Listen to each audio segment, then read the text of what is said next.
Welcome to a new quarterly podcast from the Minnesota State Referee Committee, The Dark Side. I'm not going to lie to you, I had a lot of fun making that intro. This podcast is designed for higher level referees, state officials, grade 7s, upgrading grade 8s, and grade 8s with aspirations to upgrade. The topics in this podcast are going to go above and beyond what we expect from the run-of-the-mill grade 8 official. This podcast will be kept in the public domain and will be viewable by all, but please understand that the topics this podcast will explore are going to be the kinds of concepts that we expect state referees, grade 6 and grade 5, to be knowledgeable in and proficient in managing. If you are a grade 8 referee, feel free to view and learn from this podcast. If you're grade 7, you need to start looking at incorporating these skills into your work. If you're aspiring to upgrade to a state referee or already are there, the elements covered in this podcast should be an essential part of your toolkit. The brain works behind this podcast will be Bob Peterson, State Director of Assessment, and Steve Olson, a FIFA referee inspector, both of whom contribute heavily as well to the MNSRC podcast. You're going to hear my voice, Doug MARSHAK, State Director of Instruction, as the narrator and producer of The Dark Side because, well, I'm the guy with the technical know-how to assemble this work. But understand that the concepts and discussion of the topics in the dark side come from the assessment side of the Minnesota State program. These are the folks out there helping our top referees make the jump and become candidates for participation in the national program. Listen to what they have to say here and take it to heart. This month, our topic looks at the Misconduct Continuum. We're going to discuss the evaluation of fouls and classifying them into the careless, reckless, or excessive force categories. But more importantly, we're going to go through the concept that not every challenge neatly fits into one of these three categories, and we need to talk about the kinds of tools available to referees to deal with the in-betweens. Law 12 dictates that certain direct free kick offenses become fouls if they are committed only in a careless or reckless manner, or if the challenge involves excessive force. Furthermore, these categories are used to neatly classify challenges as fouls, careless challenges, cautions, reckless challenges, or send-offs, challenges involving excessive force. The problem is that not every challenge fits neatly into one of these three categories.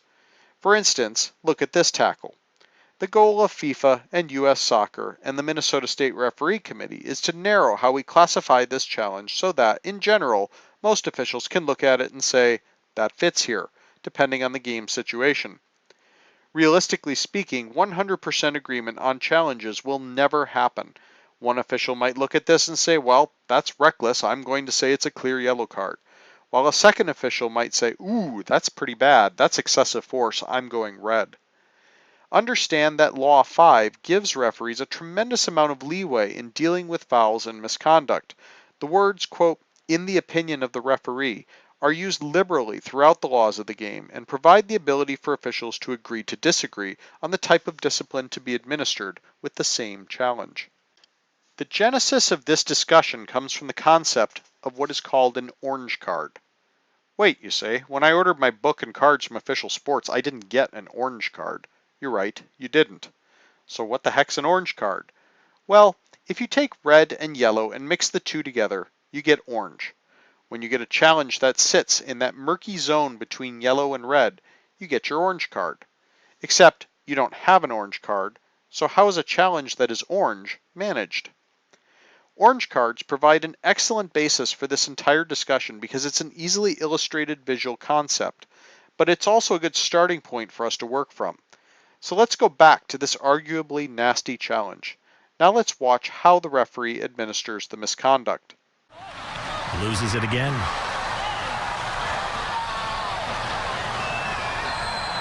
Collins going to go in the book. Yeah, that may have been a little bit of payback. Colin didn't have to commit himself so hard. Arrieta with the ball. Let's compare that to the manner in which the referee administers misconduct for, say, a tactical foul. Perhaps that's part of the reason why Sinovic was pulled out of the match. He's in yellow card peril. Well, this is Graham Zusi attracting the attention of Tyson Wall. Wall goes in hard, sends a message, gets the yellow card. Moments ago,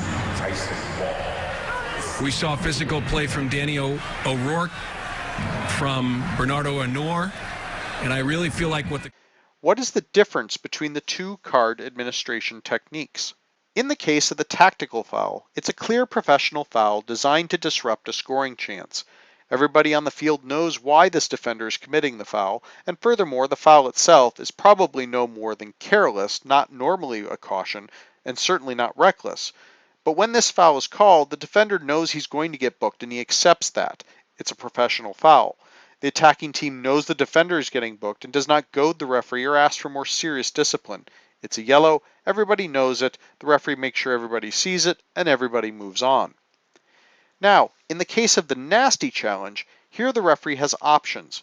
He could pull a red for this. When you go through the CIPOA acronym, there's a few parameters present that could push this to a red card. However, the referee may choose to stick with yellow for unsporting behavior depending on the game situation. Remember, it's in the opinion of the referee, and the referee could define this as reckless instead of involving excessive force. Nonetheless, the challenge sits in the orange card zone. The tackle involves speed, possible intent, and is aggressive in nature, though from the front. But the defender keeps the studs down, does not kick out at the attacker, and has a legitimate opportunity to take the ball. It's not a clear red. Now we have the entire point of this conversation. If you have a challenge that's defined as an orange card and you choose to go with yellow, you must recognize that it was something more than just yellow. At this point, you have to use your personality to get the message across that you recognized this was something more than a simple caution. This is crucial because if you merely define the challenge as a simple yellow, you are now drawing a line in the sand that players will feel free to walk up to and try to cross. At higher levels of the game, calling this a simple yellow and nothing more means everybody gets their shots now with challenges of this magnitude. That will cause the game to disintegrate into a series of progressively more reckless challenges as players see how far they can push the line. Therefore, the referee must recognize this challenge is not, quote, just a yellow. It needs more. So how do we do more without pulling a red card from the back pocket? Personality, my friends, personality. We need to send a message to the player and to everybody else on the field that this yellow card is actually a let-off. The orange card caution means that we're going to sell our call it theatrics, acting, whatever. We're going to use strong body language and a commanding voice to not just issue the card, but to do so with command presence that indicates these kinds of tackles are not going to be tolerated. Here we see an example of game disrepute that the referee chooses to caution the player for. Notice the referee's posture and facial expression as he administers this card. This is not just a yellow. It's a, this yellow's a let-off, consider yourself lucky, and so help me if you or anybody else decides to toe this line again, I can't guarantee the next one will only be yellow. Tread wisely. This is a yellow, plus and chewing. In comparison, here we see a caution for a simple tactical foul. Notice how the referee is much more relaxed in his body language when he administers this caution. The referee uses the traditional slow technique to administer the card. He's relaxed, in no hurry, and does not say much to the player at all when the card is shown. There is no public dressing down of the player. Everybody knows this is a card. This is truly just a yellow. The continuum for misconduct is actually far more complicated than simply foul, yellow, orange, and red. Displayed on the screen is the actual continuum for fouls and misconduct, covering the entire continuum and using the lingo that we like to refer to here in Minnesota. At the very bottom of the continuum, below foul, is a challenge that is considered trifling. It's not actually a foul, it's just contact that's insignificant. Somewhere between trifling and foul is the quiet word. Here the referee notes that something is not a foul, but recognizes a need to manage the situation and prevent escalation to the level of a foul. The referee may use a flyby or a stoppage to quietly address the player who committed the challenge. An example of comments might include, "Hey, number 12, that shirt tug was pretty minor, but I saw it, so don't ramp it up, please." Or, "6, please mind your elbows on those aerial challenges." The referee is not calling a foul, but is using preventative officiating to both warn the players that he or she is aware of the potential for Law 12 violations and try to prevent those violations from happening in the future. A foul fits into the continuum as a simple, careless challenge. Routinely defined, a foul is simply a foul. It requires a whistle, a signal, and nothing more. Going beyond this to the next stage of the continuum could actually create problems by elevating match temperature, so it's important for the referee to recognize a challenge that is merely careless and respond with the appropriate body language and facial expressions. The next stop in the continuum is the foul plus broadcast message, or as we sometimes refer to it in Minnesota, belying our Minnesota nice reputation, a foul plus a chewing. As the orange card sat somewhere between yellow and red, this stage sits between a foul and a caution. It's a challenge that, for whatever reason, has not hit the need for a caution, or perhaps the referee is going to choose to manage the severity of the challenge with personality instead of a booking. As with the orange card, it becomes crucial for the referee to recognize when he or she is making a choice to not caution a challenge that might be recognized by others as cautionable. If you have a lot of oohs and ohs coming from the players, benches, or stands, odds are you recognize that this is going to be more than just a foul. The referee per Law 5 is entitled to decide in his or her opinion that the foul does not warrant a caution, but it also means that the referee cannot simply treat it as a careless foul. The foul plus chewing is going to mean that we are going to make the restart ceremonial. Tell the team awarded the free kick to wait for the whistle, get the eye contact of the perpetrator, or call him or her to you, and use commanding body language, facial expressions, and voice tone to indicate that the lack of a card is a let-off that may not happen again. These situations are best accompanied by the referee making some sort of publicly visual hand signal, the classic "no more arm swing," which is similar to the safe signal used by baseball umpires, so that everybody watching the interaction recognizes that the referee is not just calling a foul. The next step in the continuum is the simple caution. We have shown several examples of this already, utilizing cautions that do not involve reckless behavior, but let's use one here that does. The key here is that the referee uses a strong whistle to communicate to the players, "Yep, that was a bad foul and I've got it." The whistle is prolonged and loud. This is accompanied by urgency and presence. The referee is moving quickly to the spot of the foul. Note that these behaviors are publicly recognized actions that will prevent retaliation by the fouled team and also indicate that there's more coming. By performing these behaviors, the referee will defuse the situation and allow for a less intense technique in displaying the card. The needed reaction prior to displaying the card will oftentimes render the perpetrator less combative and even apologetic to both the referee and the person that they fouled. This sort of response drops the match temperature. We've already discussed the orange card in depth, but the orange card actually has two spots on the continuum. We informally refer to them as yellow with a chewing and yellow with a righteous chewing.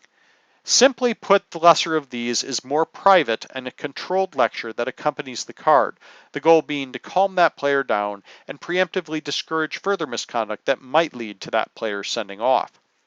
The righteous version of this is a public broadcast message in which not only is the player who committed the offense receiving a clear warning, but that warning becomes visible to every player and coach on the field.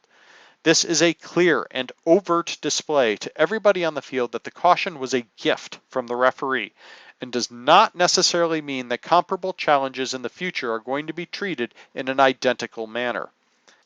At the end of the continuum is the red card. The sending off of a player is the final possible means of discipline for the referee. This is important to understand because once you've shown a red card, you no longer have any jurisdiction over that player except to require that they leave the premises.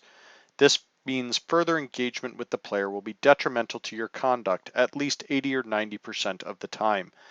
A red card is a red card, and once you've shown it, whatever you do, do not further engage the player or do anything to further provoke them. "Please, you must leave" is about as much as recommended to say.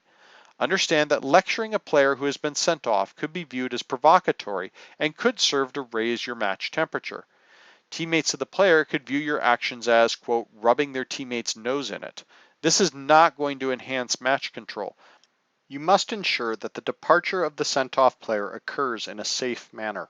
Prevent opponents from further baiting the sent-off player or allowing the sent-off player to try to bait opponents. Your management of the situation does not end with the red card. It must be carried through until you feel comfortable in allowing the match to proceed. The key to using the misconduct continuum effectively is for the referee to match his or her response to what the situation demands. It takes time and practice to learn where a challenge falls on the continuum, and a lot of self-review to see if your choices work. There are 2 pitfalls from choosing poorly on the continuum. 1. Using too weak a response to deal with a challenge. This has been alluded to previously, but if a referee does not bring a high enough response on a challenge that demands it, it will create an environment where the players begin to self-enforce behaviors. This typically leads to further misconduct, amplification of inappropriate behavior, elevation of match temperature, a loss of respect for the referee, and subsequent loss of control of the match. Observers in these situations will usually note that the referee is, quote, in over his or her head. This is the most common mistake along the continuum and is typically caused by a referee who is worried about imposing him or herself on the match too aggressively. The referee is worried that imposing more control through cards or personality will give participants the belief that the referee is, quote, making the match all about him. The second pitfall is using too strong a response to deal with a challenge. This could be something as dramatic as giving a red card for a challenge that only needs a yellow, or something more subtle like publicly chewing out a player for something that is a simple routine foul. Either way, the impact is such that the referee will lose respect for the match participants and develop a bully-like reputation. An overly aggressive response can also ratchet up the match temperature and subsequently turn a peaceful and enjoyable match into one with dissent and unsporting behavior. It's important to read the response of the players to your selection and then make efforts afterward to adjust your responses to what the match calls for. Understand it's easier to back off from a more authoritarian stance than it is to try to raise your responses after recognizing that they are insufficient. But either way, you have to not only respond appropriately to the situation in that moment, but also constantly move along the continuum based on the actual actions of the players after a given circumstance, both towards each other and in response to you. Always remember that cards and discipline are not only a tool to punish behavior as it happens, but also should be used as a deterrent for future behavior. If you find yourself giving more cards after an incident, odds are you're not meeting the demands of the match, though your personality and response. The further apart on the continuum that the referee deviates from the actual need, the greater the problems that the referee will have commanding respect in the match.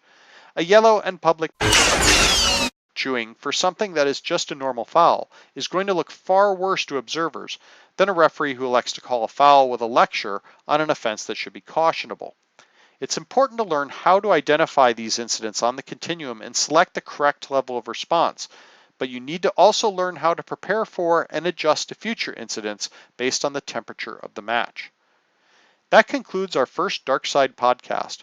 We'll be releasing further topics about every 3 months, so stay tuned for future releases.